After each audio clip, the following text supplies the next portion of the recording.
This Stoic thought sounds like a challenge to our modern fear. Why do we feel anxious even when everything seems to be in order? How do you find inner peace in a world that constantly seems tense? If you watch this video to the end, you will learn how the ancient philosophy of Stoicism provides simple and effective tools to deal with anxiety right now, without complicated theories and long meditations. You will understand why many of us live ahead of ourselves, losing control of the present, and how to bring calm back.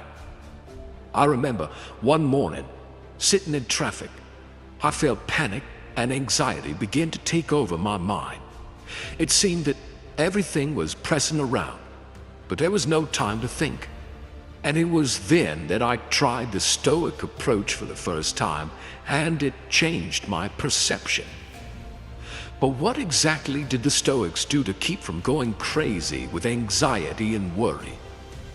Why is their practice relevant right now in an era of constant stress? The answers are in the main part.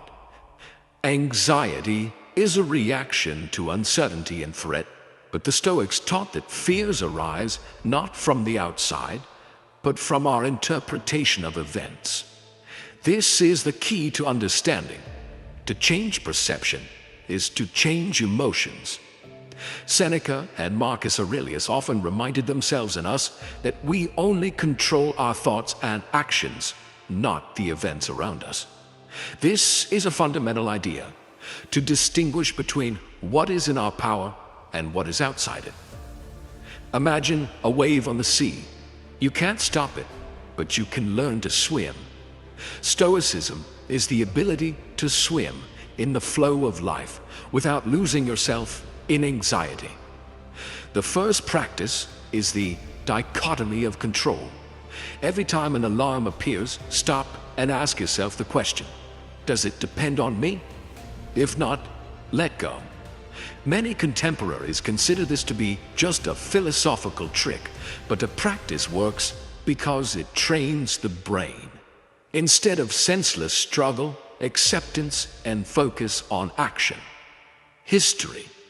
Marcus Aurelius experienced anxiety during the war, but his notes are full of reminders.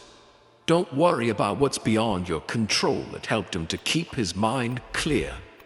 The second practice is imagining the worst.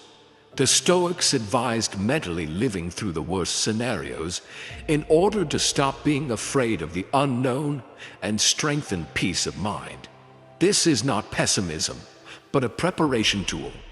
When you see fear face to face in your imagination, it loses its power over you. In everyday life, this can be applied, for example, to an important conversation, exam, or decision. What if everything goes wrong? Can you live with that? Usually, yes. The third practice is the present moment. The Stoics taught us to live now, not in the past or the future. It is here and now that we can make a difference.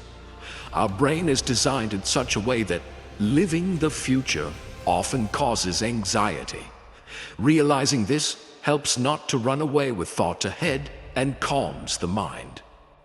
Mindfulness practice, a technique close to Stoic philosophy, helps bring attention back to the present, reducing anxiety. It is important not to avoid anxiety, but to accept it as a signal and transform it through a So, what have we found out? Anxiety is not an enemy, but a signal that shows where control is being lost. Stoicism teaches us to accept what is beyond our control and focus on what we can change. It's a simple but powerful way to bring calm back to the chaos of the modern world.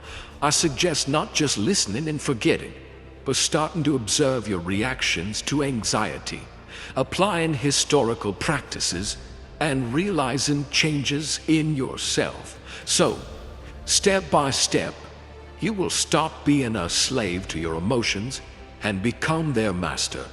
As Seneca would say, life is not short, but we waste it. Turn your thoughts into action. start now. If you like this video, be sure to watch this one. There, we will take a deeper look at Stoic practices for managing emotions. If you want, I can prepare titles, descriptions, and tags for this video.